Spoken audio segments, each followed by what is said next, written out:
Welcome to the Cool Things Entrepreneurs Do podcast with your host, Tom Singer. In each episode, we explore the interesting lives of business leaders, entrepreneurs, solopreneurs, and others who have a healthy dose of the entrepreneurial spirit.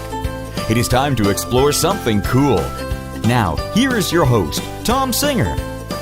Hello, my friends, and welcome to another episode of Cool Things Entrepreneurs Do.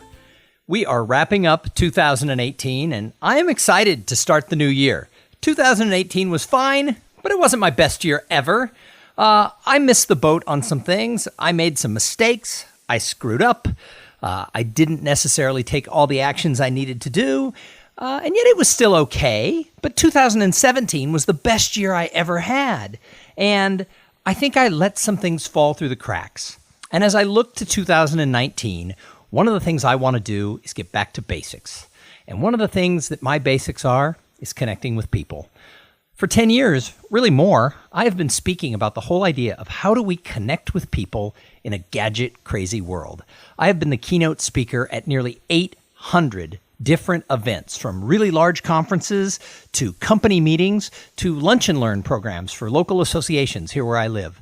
And I got to tell you, I have learned so much over all of this time, really talking to people about how do we make those human-to-human connections.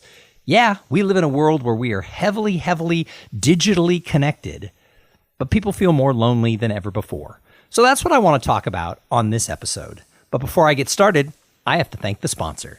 Hey, I know that many of you have products that you mail out to your fans and your customers. But dealing with all that physical stuff, that's a pain, and it steals your time because you have to go stand in line at the post office. Well, my friends at Amplifier, they blend order fulfillment, screen printing, and on-demand production into a single self-service platform that you control. And for those of you who have checked out the shirts that I'm selling, the ones that say "Try New Things," period, you can find those at trynewthings.shop, and I am working with Amplifier to get those printed and fulfilled. They can integrate with your e-commerce shop as well as drive any giveaway campaigns that you're doing. Hey, they are great for big companies, but also for entrepreneurs who are just starting out. And on demand, it means no inventory risk. And as you grow, you can stock up on inventory, and Amplifier, they'll take care of that for you as well. So jump over to amplifier.com/coolthings and sign up today. So today, let's talk about networking in the new year. As you're looking at how you want to spend 2019, and I know many of you may listen to this later, you might be well into 2019 or maybe beyond by the time you hear this episode, but I'm going to talk about some evergreen things that really have to do with how do we connect.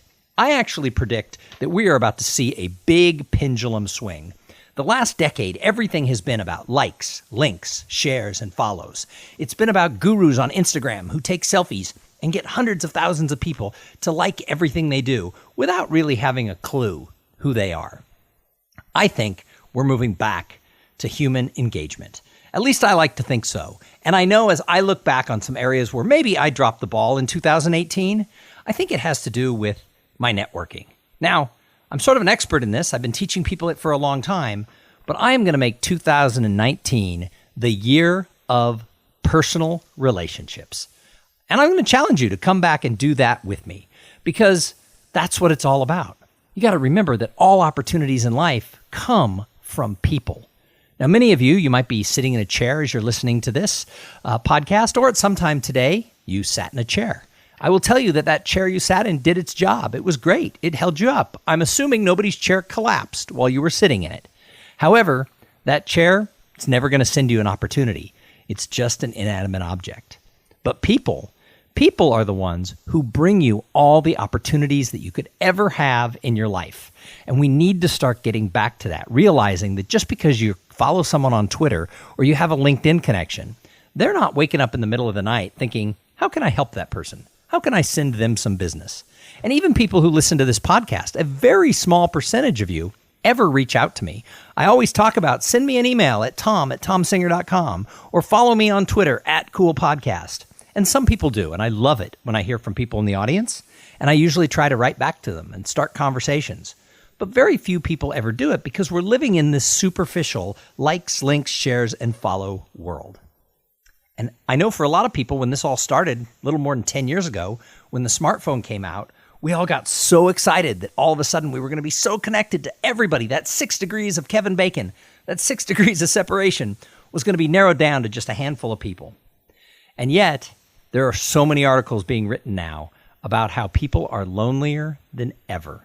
There is an epidemic of loneliness going on in our world right now. About a year ago, there was an article in the Harvard Business Review, and it was written by the previous, under the Obama administration, Surgeon General. I think his name, Murtagh, I think is his last name. And he said that there is an epidemic of loneliness. And he wrote a very compelling article that really touched sort of my heart, that we're not really seeing people anymore. And more people feel more isolated than at any other time. Well, if you can relate to this, if you feel, I ask people all the time when I speak, I say, how many people, now that we have 10 years of this really heavy digital, mobile, and social media world under our belt, how many people feel like you have more close friends than you had before? Now, this question really only works for those of us who are maybe over 40 years old, because people who were younger and maybe not yet in college and school, it's hard to do the comparison for those of us who are out in the work world. But if you're over 40, how many people feel like you have more friends? And by friends, I mean people who would invite you to their home for Thanksgiving dinner. How many people feel you have more friends at that level than you did a decade ago? And I'll be honest, there are always some people who raise their hands in the audience, and I can have an audience of hundreds of people. And I think that's great. It's wonderful that some people have used these tools to really build deep friendships. But the majority of people, hundreds and hundreds of people in these audiences, keep their hands down. And sometimes I have people come up to me afterwards. I had one woman come up to me almost in tears. She said, I think I have less friends at that level than I did 10 years ago. But I know when everyone eats a burrito for lunch. So we're not necessarily building tighter bonds with all of this social media stuff. Now, I'm not against social media. I'm all over it. I use it every single day. I'm always posting pictures. Some people might even say too much. I like sharing what I'm up to, and I love seeing what other people are doing. So I spend a lot of time scrolling social media, spend a lot of time commenting on other people's stuff. And I think it's great because we can see, but it's like watching television. When I watch a television show, I don't really know that character or that actor, but I know about them. And that's what's happened. I think we've gotten to the point where getting to know somebody has really come about knowing what they're up to from a superficial level. And I think that when we look for who are we close with, we don't have that. So most people say they don't have more close friends than they did a decade ago. And then usually if I'm speaking to a company that has a sales component and people in the audience are salespeople or marketing professionals, I ask them, now let's take this to business. How many people feel that the sales process, how many people feel that it's easier to sell than it was 10 years ago? And again, there are exceptions. There are some people who raise their hand who say, social media has changed my life. It makes my world as a salesperson so much easier. Most people don't say that. Most people shake their head, say it's harder. So what's happened to us in the last 10 years is we've been seduced by all of this digital ways that we can connect, and it's taken us away from really being with people. Now, the reason I got kind of thought about really talking about this for this episode is a couple of days ago, an article came up on Inc.com. And as it turns out, the article was a couple of years old. I thought it was a brand new article, but it kind of pissed me off because the guy who wrote the article was talking about how networking doesn't work and what they teach in networking doesn't work. And he listed like 4 or 5 things that people do wrong. The only problem with that is that what he listed isn't what people really do. It's sort of that stereotype sort of facade of what people think networking is. But I don't know anybody who does the things that he says. And so, again, when it comes to connecting with people, we have all kinds of excuses why we hate networking. I talk to people all the time, and they're like, oh, I hate networking. And I say, well, what do you hate about it? Oh, I hate cheap wine and cheese and having to make small talk. Well, that's not networking. That's eating cheese and drinking cheap wine and chatting. Networking, the actual definition of it, is the creation of long-term and mutually beneficial relationships between 2 or more people, where everyone engaged in those relationships will find more success because of it than they would without it. Now think about that for a minute. Where does that say schmoozing and cheap wine and going to events and shoving business cards in people's hands? It doesn't say it at all. That's what a lot of people have decided networking means. But what it really means when you look at the definition, and I'm going to say it again, it's the creation of long-term and mutually beneficial relationships between 2 or more people where everyone finds more success because of those relationships. Well, when I say that, people go, oh, I like that. I like long-term and mutually beneficial relationships. Well, I think all of us who are in business, who are going for our potential, who are trying to achieve more in our lives and our careers, I think all of us want those types of long-term and mutually beneficial relationships. And yet, we're not finding them on a regular basis. Many people are getting caught in a very isolated, lonely way. And so in the article, he talked about a couple things, and I just wanted to kind of go over what they are and remind you that this isn't what networking is, and it's not what most people do. If you really look at people who are successful, and honestly, even people who aren't successful, they're not doing the things he's complaining about. So he has written an entire article that says, oh, this is what's wrong with networking, but it's not real. And that's what a lot of people do. Little sideline, we're about to get to New Year's. You're going to see all kinds of articles. The internet's going to blow up. Podcasts are going to go crazy with all these things about people who say, I hate goal setting. I hate New Year's resolutions. And they're going to talk about all the reasons that those things are horrible. Well, the reality is setting goals and deciding to make a change, that unto itself isn't horrible. But they're going to write articles pretending that the world has gone crazy because they try to set goals. But that's just a way to get the headline. It's headline bait. Oh, networking doesn't work. Goal setting doesn't work. Well, I think, and I've seen a lot of people get to success, I think these things do work when you do them right and when you're serious about them. So what he said in the article is he said, some people go through networking trying to collect as many business cards as they can. I don't think ever, or at least rarely, have I ever seen anybody race around and shove business cards in people's hands and go, give me a card, give me a card, give me a card, without a conversation. And yet that's what people who say they hate networking, that's what they imply happens. Oh, I hate those super networkers who go around and shove their card in everyone's hand. I think I could count on one hand the number of times someone has come up and shoved a card in my hand, and I have been to thousands and thousands of networking events. Now, that doesn't mean that everybody does a good job of making connections, but people aren't running around shoving cards in people's hands. In fact, most people aren't running around talking to anybody at all. So he's making a premise in the article that this is what people are doing, and in reality, it's not happening. And it's not what he's right, it shouldn't be happening, but it's not happening. To be a good networker, you don't go shove your card in everybody's hand. What you have to do is you have to have meaningful conversations, and then when appropriate, and if appropriate, you exchange the card, because the networking, as we'll say again in a minute, the networking doesn't happen at the networking event. The networking all happens in the follow-up. So the card exchange unto itself isn't anything. It's really just a way to get someone's number and maybe let them have your contact information. So his first premise is screwed up anyway. The other thing he talks about is stop working the room. Well, come on, who goes and works the room? I don't think that that's what people do. People don't show up and start saying, okay, I'm going to do this quadrant, then that quadrant, then over there. Then I'm going to talk to the people in red dresses, then blue dresses, then the men wearing ties, then the men not wearing ties. That's not what's meant by working a room unto itself. Networking, it doesn't happen that way. He talks about that you should show up at an event and try to serve others. Now, that's actually good advice. Now, I don't think people are showing up to work a room. However, I confess that I tell people all the time, when you go into a room, don't think, how many people can I meet who will help me? Go into the room thinking, what if I could meet one person who I could serve as the conduit to success? Maybe I know someone they need to meet and I can connect them. Or maybe I know someone who has an answer to a problem they're having in their business. So if you go in looking for ways to serve people over time and you listen closely, over time, you'll be able to serve some of them. A question I love to ask people at networking events is, what's your biggest challenge in the new year? And I'll tell you what, when you ask that question, one of a couple things happens. Number one, they look at you and go, wow, I've never heard that question before. And they don't really know how to answer it. The second thing that happens is they say, you ask them, what's your biggest challenge in the new year? And they tell you. They know right away what their biggest challenge is. And you look at them and you have no idea how to help them. It's a big one. You're like, oh, wow, God, good luck with that. However, every now and then, and maybe it's 1 in every 10 people you ask it to, you say, what's your biggest challenge in the new year? And they tell you. And here's the interesting thing.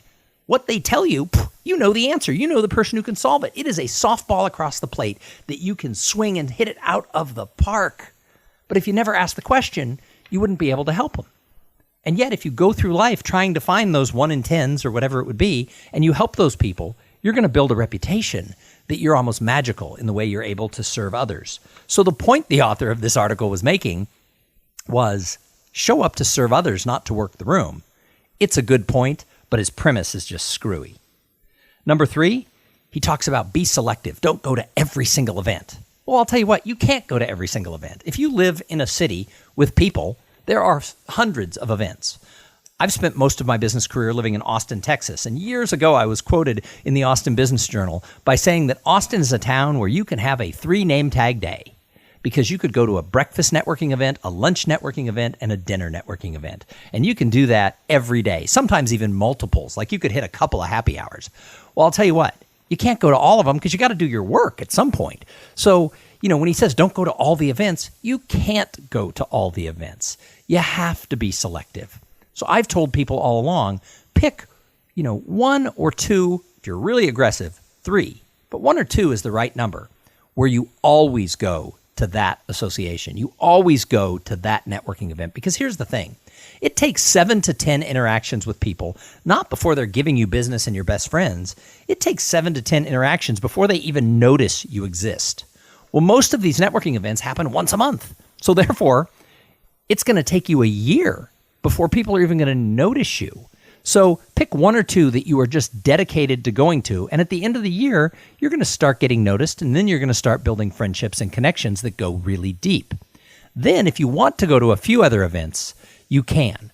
I think you should always, if you're an active business person, more if you're in sales, I think you should be going to 1 event a week. Now, picking 2 events that you always go to, boom, you got those. You can rotate through 6 or 7 events where you pick and choose based on who the speaker is, what time the event is, where it's located geographically. But have 1 or 2 events that you always go to. And then every week, make sure you're showing up at something else. So he's right in his article about being selective. But again, nobody goes to everything. Even when I used to be the marketing manager for a law firm and my job was to be everywhere, I wasn't everywhere. I was still only going to a handful of events every week. I was doing more than 1 event a week, but I wasn't going to 10 events a week. I wasn't having 3 name tag days, even though it was possible. You have to be selective about where you go, but then be focused from there. His next advice was focus on just a few people. Don't try to meet everybody, which kind of goes back to his working the room thing. And also, it's not just at the event, it's beyond that. You can't network with everybody. And here's the other thing. Not everyone's going to like you. The truth is there are people who I've met who I'm sure that I have rubbed the wrong way. There are other people who we instantly become friends and we end up becoming referral partners for each other. So you can't focus on everybody because you're not going to connect with everybody. So find the people where you have a real human-to-human engagement with them and where you can find ways to be mutually beneficial over the long run and build those friendships. Again, I don't think anybody tries to run around and network with everyone in their industry. I think it's a silly premise for the article. And then sort of the final thing he put on there was he said, networking is in the follow-up or something like that. I didn't write it down exactly. Well, of course. I said it before. Networking doesn't happen at the actual networking event. This is the misnomer that people think, I'm going to show up at a networking event and get business. Never happens. I mean, I'm sure there are people who will go, it happened to me. Yeah, there's always outliers. Let me rephrase that. It rarely happens. So networking doesn't happen at a networking event. The networking event is simply a tool to put you in front of people so you can have that first meeting. But meeting someone once does not make them part of your network. Meeting someone once makes them someone who you have met once. And there is a big difference between somebody you've met once and someone you've established a long-term and mutually beneficial relationship with. So you go to the event and you see who you meet. You see if there's a reason to follow up. Who do you have that little connection with?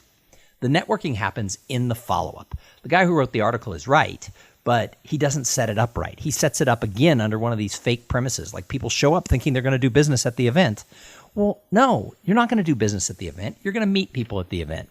And then maybe you're going to take them out to lunch. Maybe you're going to run into them at another event. And maybe you're going to take them to a conference, or you're going to run into them at a conference, and you're going to have a drink with them, and then you're going to have a conversation. And eventually, a relationship starts to build.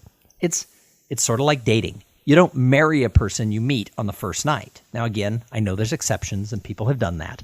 But for the most of us, you meet somebody once, and then there's a first date, and then a second date, and then maybe eventually you take a trip together, and all of a sudden you're in a relationship, and a year or two later you're engaged, and that's where a relationship comes from. Same thing is true in business. There are a series of steps you have to take before people are going to really feel connected to you. And I think in our LinkedIn culture, people think, oh my gosh, I just met Bobby. I met him at this event and I sent him a LinkedIn request and they accepted it. And now we're LinkedIn. Yeah, that really doesn't matter unless you do something with it. It's how do you follow up? And going back to the second thing we talked about, the follow-up is best when you can find a way to serve them. Figure out who they need to know. Figure out what they need. Focus on a few people. Help them get business. Refer them. And great relationships are going to grow. So if you listen to the show regularly, you know I talk about the guys who I who I mentor. And I met them both kind of by networking. I met one at a speech that I gave. I met another one in a coffee shop. But 6 years later, the joke is they're like my fake sons. We have a very close relationship. I am their business mentor, but maybe a life mentor. And they listen to this show. I want to publicly thank them. For Christmas this year, they did something very nice. They actually gave me a watch. It was one of these nice, really cool, solid wood watches, and it was engraved on the back, and it said, "More than a mentor," and then it was signed with both their names. That was really special to me. And I was telling a friend about it. He goes, how do you have this type of a relationship with these guys? They're both 28, 29 years old. He goes, you've been part of their lives for 6 years. How did this relationship happen? Well, I'll use the first guy as an example. He came with his teacher to a real estate event that I spoke at. He was a real estate major in college, and his professor said anyone who comes and sees this speaker who he thought was really good will get an extra 5 points on the final. So about 10 students came. This one guy came up and he introduced himself to me afterwards. And then he asked me if I'd come and speak at his college. And I told him what I would charge. And the dean said he'd only give him a third of that amount of money. So he called up a bunch of real estate companies in the city where he lived and came up with the rest of the money and hired me to come in and speak at his college. Now, I'll tell you, that's what I do for a living. I get paid to go speak. So he got on my radar, if you will. He went out of his way. He served me. He didn't say, come do it for free. I'm just a college student. He found a way to fund it. And we put on an event at his university where I came and spoke. Therefore, he did something for me. So later when he moved to Austin and he called me and said, I'm not sure if you remember me. Of course I remembered him. He got me a speaking gig and that got on my radar because of that. He asked if he could take me to coffee. Over coffee, he asked if I'd be his mentor. And I didn't even know what that meant. But over time, he would change jobs and, maybe twice a year I saw him. And then it sort of became more. And now, we have this great friendship that grew out of that. And I think that that's a perfect example of how relationships grow. You're not going to become everyone's mentor. You're not going to become everyone's client. You're not going to become everyone's best friend. However, if you start the relationship by serving someone else, you get on their radar. And so that's, focus on a few people and figure out what can you do for them.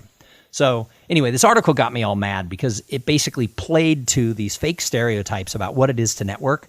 And I think if you believe in those fake stereotypes, you're never going to be able to get into this 2019 year of personal connection. Because if you really want to really get closer to people, I think you're going to have to get serious about what it really is to network. What does that really mean? And I love going in to conferences and talking to people about this because people get really excited.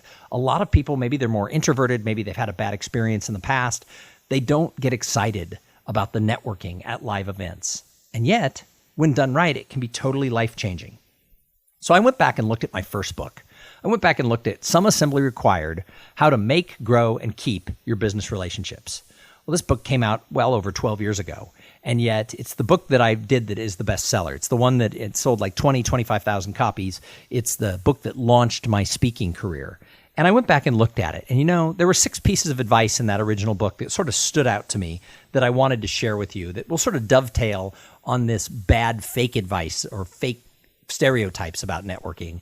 And I think it'll launch you. I mean, if you've listened this far, you have a little bit of an interest. You have that spark that says, yeah, 2019, Tom, you're onto it. I relate to this. I want to connect better with people. I want to get beyond that like, link, share, and a follow. So the first thing is remember that people do business with people they know, like, and trust. Now, we all know that's a cliche. You've all heard that a million times. People do business with people they know, like, and trust. But here's the thing, and I said this before, the definition of the word know, K-N-O-W, it's changed over the last 10 or 12 years. It's changed because of social media. It used to be a process to get to know somebody. I mean, to really get to know them, to really have that business peer-to-peer connection. It took a process. It took being around them several times. It took getting to understand what their business was, to serve them, and maybe they serve you and make referrals. You become referral partners, and eventually you got to know somebody, and with that process came like and trust. Or it didn't, because you're not going to like and trust everybody, and that's okay, by the way, and not everyone's going to like or trust you.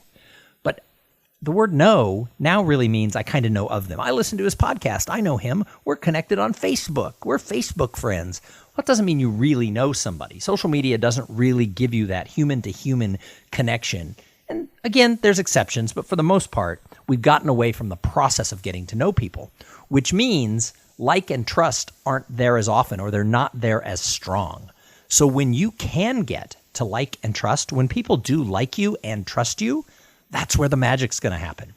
Go out there in 2019 and find a way to get your relationships beyond we know each other to where we like and trust each other, because that's when the business starts to flow. And I think we have to work harder on this. I think I have to work harder on this. So that's the first tip. The second one from my book was have a plan. And you know what? I think that's what happened in 2018. I think it was the first year I really didn't have a networking plan. And part of it might be I just come off my best year ever. I thought maybe I felt like, oh, I've got it all down. I've got my network. I've got my referral sources. I don't know. But I think that you have to have a plan. Where are you going to go? Where are you going to go network? So over the last 10 years of being a speaker, most of my business has been out of town on the road. And part of that is that I had focused on, and my content was very good for, association annual conferences. And that's what I spoke at. I would spoke at sometimes 30, 40 plus association events every year.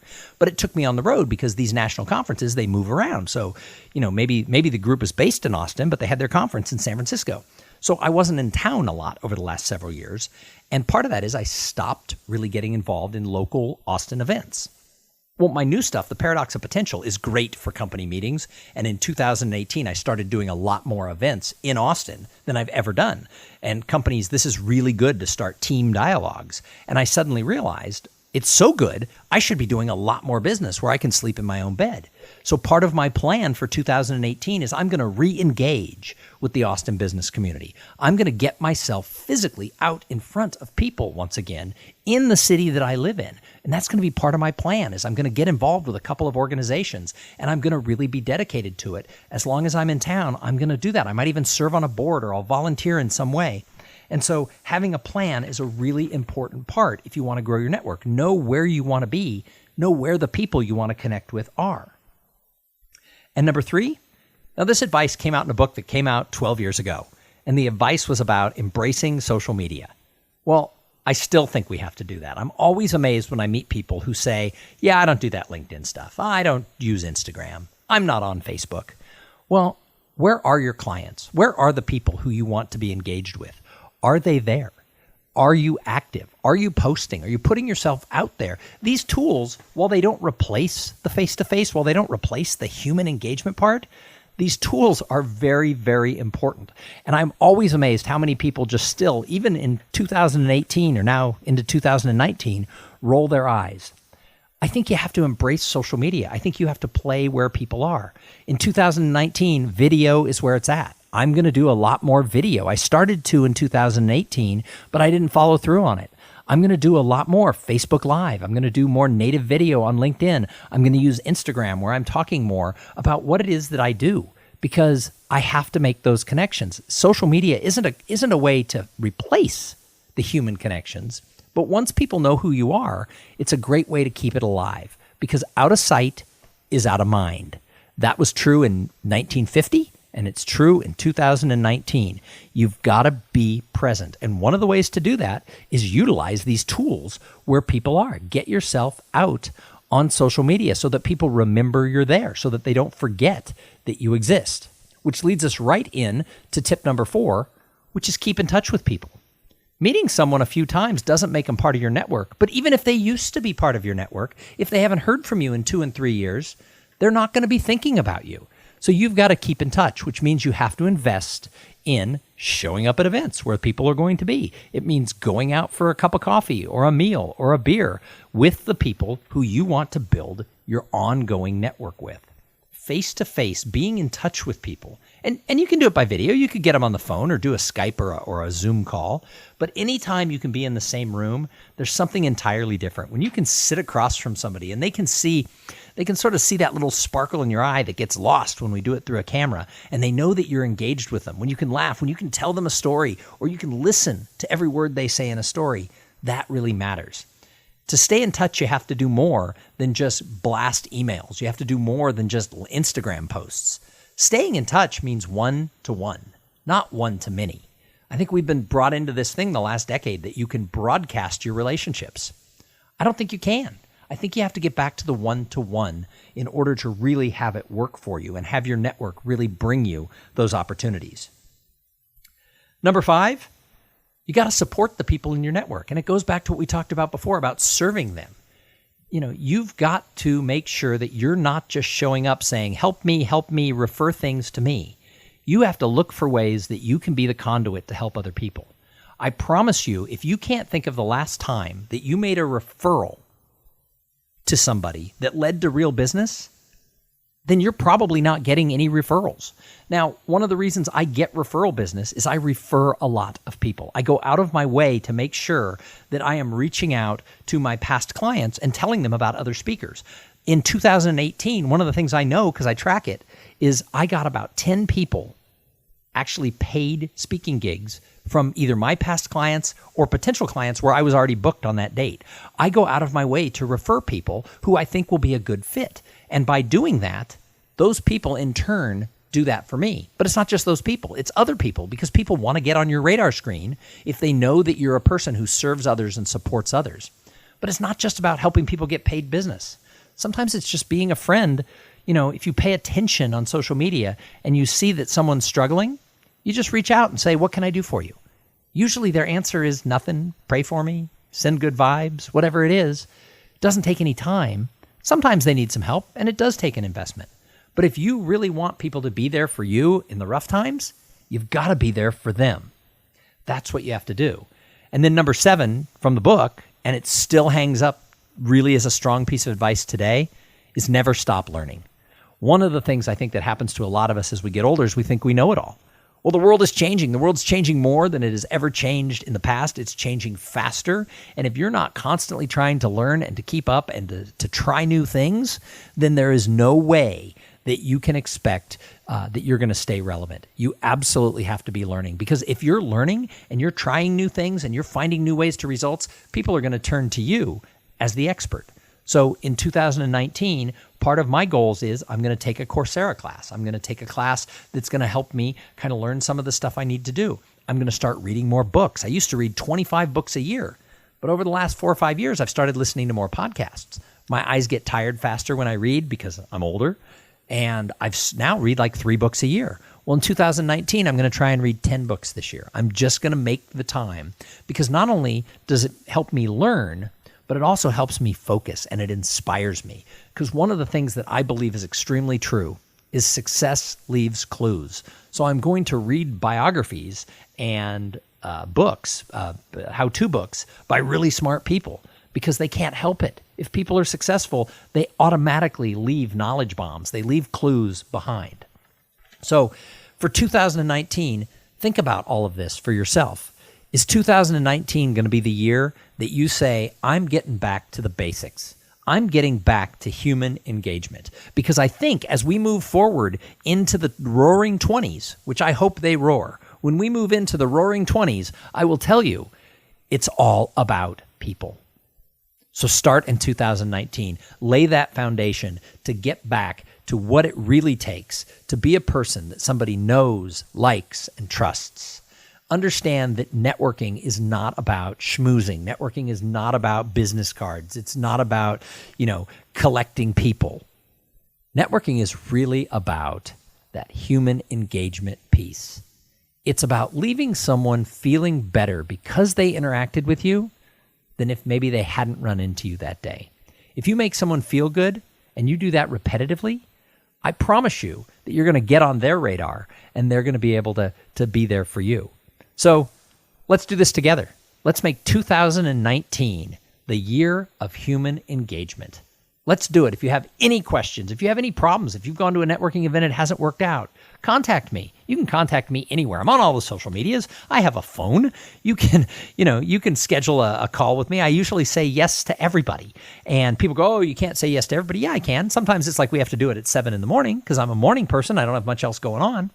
But if this resonates with you, find a way to reach out to me. Send me an email, make a call, whatever it is, because this is really important to me. And if your company has people who could benefit from that, I'm just going to say it. Let's talk. Maybe I'm the person who needs to come in and speak at your company meeting, because we can move people across that gap from potential to results, but we've got to do it one person at a time. There is no blanket answer. You can't put everybody on one bus and drive them across a bridge, because everybody has to approach this differently, because every person is so unique. So we only have a couple of days until we kick off 2019. Please, please, please, please make it the year of people.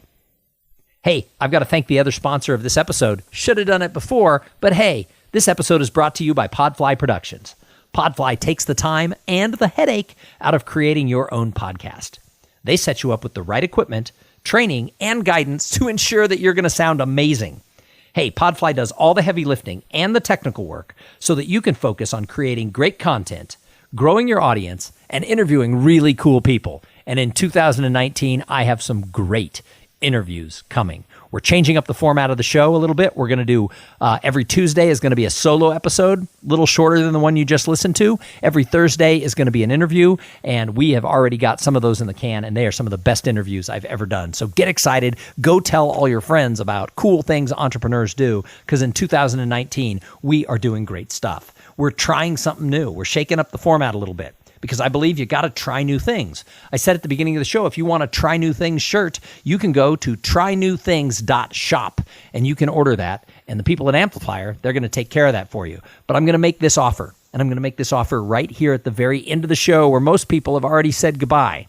And that is, if you want a Try New Things shirt, and you reach out to me at tom@tomsinger.com, and you do it before the end of New Year's Day, 2019. So 5 days from now, something like that, a week and a few days from now, I will enter you into a drawing. Everybody who emails me at tom@tomsinger.com before the end of the day on January 1st, 2019, I'll enter your name into a drawing, and somebody will win a free Try New Things, shirt. Check it out. Trynewthings.shop. Send me that email, tom@tomsinger.com. Someone is going to win the shirt. Looking forward to that, because I like to give away free stuff. Hey, thanks for tuning in. I say it every time. If it wasn't for the audience, we wouldn't have a show. And if you like the show, tell your friends. That's what 2019 is all about. Human engagement. One great way to engage is tell people, listen to this podcast, read this book. It doesn't have to be this podcast, but share something with somebody.